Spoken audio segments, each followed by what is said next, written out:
cette programmation de revendication, ça marche très bien pour les gens.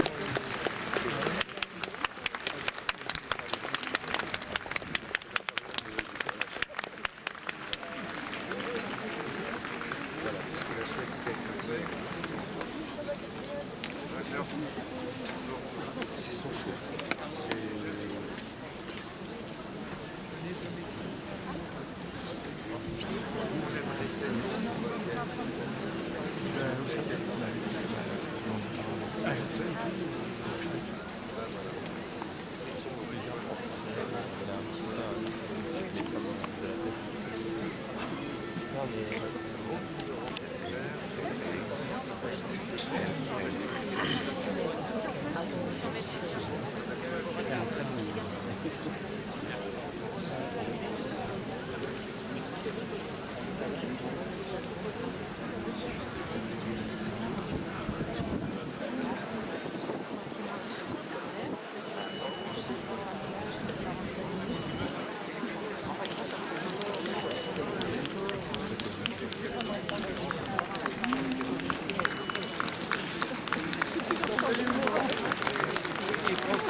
J'ai la vue.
Montagnier à ses presque 90 ans, Avoir combattu à ses côtés, notamment au Luxembourg, a été un très grand privilège. Avant même de nommer son génie, je souhaiterais louer sa jeunesse. En espérant ne choquer personne, j'aime à dire que c'est le plus jeune garçon que j'ai rencontré ces derniers temps. Ouais. Jeune illimité par son énergie, par son ouverture d'esprit, sa curiosité, son œil vif, sa fossette, gourmand d'essayer de comprendre et de partager entre collègues, mais aussi auprès de vous, son grand public, et auprès du pouvoir, celui-là même qui tentait vainement de l'ignorer quand l'histoire les rattrapait toujours et les rattrapera encore.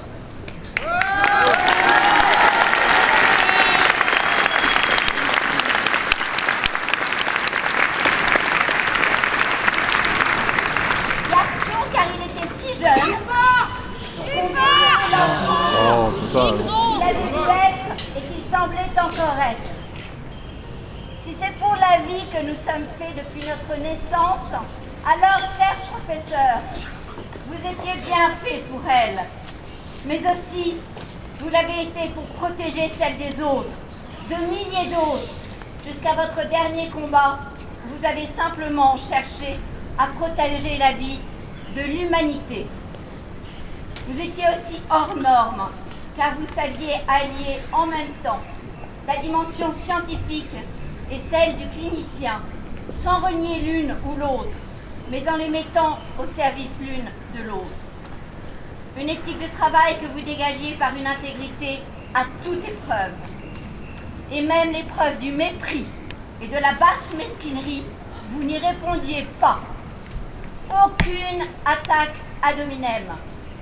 Vous poursuiviez votre chemin, celle de dire vrai au pouvoir, ce qu'on appelle en anglais « truth to power ». Vous étiez tellement au-dessus, tellement que vous restiez gentil, sachant conserver votre originalité et votre humilité face à la connaissance. Je ne crains pas de dire que ce qui distingue à mes yeux le professeur Montagnier de toute notre communauté scientifique, c'est qu'il ne se perdait pas dans cette connaissance. Il l'a placée jusqu'au bout de ses forces comme un service à la nation, comme un service de justice à la santé des hommes, avec grande élégance, dans les gestes, dans les regards, dans la parole. Le professeur Montagnier semble n'avoir jamais cessé de travailler pour ce service. Du coup, comment puis-je ne pas entendre de notre dernière conversation téléphonique, alors qu'il était à l'hôpital, son envoi en mission? Avec ardeur, avec amour et générosité, je m'efforcerai de continuer son travail, votre travail, cher professeur, votre Truth to Power, en votre nom. Et j'espère pour mes enfants et pour la France que nombreux sont ceux qui demanderont, et avec insistance, des rues à votre nom, cher professeur, afin que votre mémoire cette mémoire, non, ça ne sera pas par une adulation mal placée que vous n'auriez pas du tout aimé, cher professeur, mais parce qu'évoquer votre nom, c'est évoquer votre service à la vérité, et cela servira de boussole aux générations futures.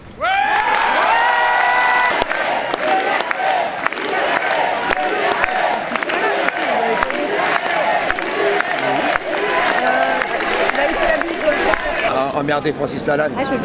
Je lui ai dit la dernière fois qu'on s'est vu, c'était dans une manif à Aou, au Port-Royal. On était là pour honorer la mémoire du professeur, bien sûr. Le professeur Montagnier est un savant qui a su se battre pour dire la vérité, là où il est interdit de dire la vérité maintenant. Et donc c'était un devoir, on avait besoin de se recueillir, lui dire adieu, et de tous communier ensemble, parce que les temps sont très durs. On mène une guerre qui nous a été déclarée par M. Macron au mois de mars 2020. Et donc lui faisait partie de nos héros en fait. Donc c'était nécessaire. Vu que le salopard de l'Élysée n'a pas prévu d'obsèques nationales pour le professeur Luc Montagnier, je me suis dit, même à quatre pattes, il faut que tu sois présente pour les obsèques du professeur. La classe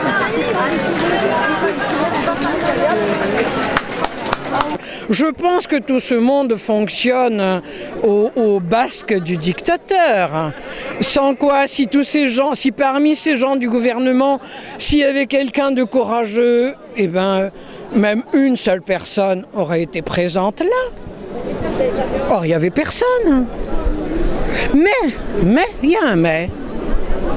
Je vois l'œil qui frise du professeur Montagnier et je pense qu'il est dans son fort intérieur, même là où il est, je pense qu'il est plus content de nous avoir vus tous ici aussi nombreux que d'avoir vu tous ces fauchetons, tous ces menteurs, tout ce qu'on veut.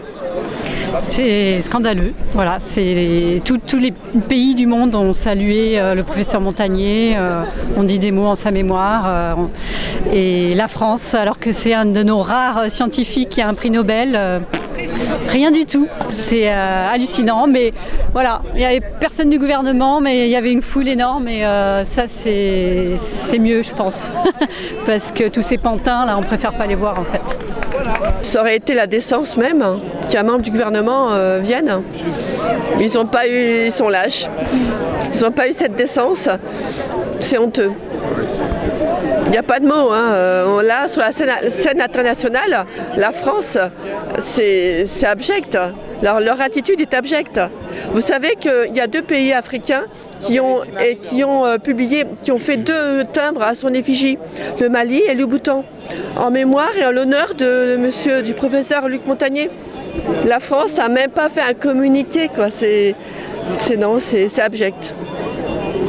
Luc Montagnier, il raconte la vérité. Les autres, c'est des mensonges, c'est des conflits d'intérêts, c'est l'asservissement, ils sont contre la liberté, que du négatif.